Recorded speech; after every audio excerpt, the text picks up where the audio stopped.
Sir Karamchedu దళితుల ఊచకోత అనే పేరు వినిపించినా, చదివినా, చెప్పినా కూడా దగ్గుపాటి కుటుంబం చేతులు మొత్తం రక్తసిక్తంతో తడిసిపోయి ఉన్నాయని చెప్పి అంటూనే ఉంటారు.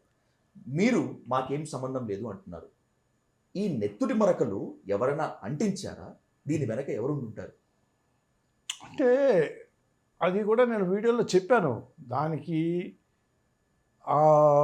నాడు కత్తి పద్మారావు గారు ఉద్యమ నేతగా ఆయన చదువుకున్నటువంటి వాడు, భాష మీద పట్టు ఉన్నది, సాహిత్యం మీద పట్టు ఉన్నది.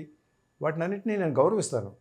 కానీ అతను ఒక ఉద్యమానికి ఒక ఊతం కావాలి. ఎప్పుడూ కూడా ఒక ఉద్యమము లేకపోతే ఒక ఒక రకమైనటువంటి ఇది తీసుకురావాలంటే కొన్ని వాళ్ళకి తెలిసి కూడా అది తెలియదని కూడా నేను అనుకోవట్లేదు. మా నాన్నగారి ప్రమేయం లేదని అతనికి ఖచ్చితంగా తెలుసు. అయినా కానీ ఏం చేస్తారంటే వాళ్ళు ఆ అబద్ధాన్ని తీసుకుని ఉద్యమాన్ని బలపరచడానికి ఉపయోగించుకోవడానికి ప్రయత్నం చేస్తారు. ఆ నేపథ్యంలోనే ఉద్యమం బలపరచడానికి అది సమాజంలో అణగారిన వర్గాలకి అగ్రవర్ణాల వారికి ఉన్నటువంటి వ్యత్యాసం అనేటటువంటిది సమాజంలో ఉన్నది. ఇది ఇవాళది కాదు, ఎప్పటి నుంచో జరుగుతూ ఉంది.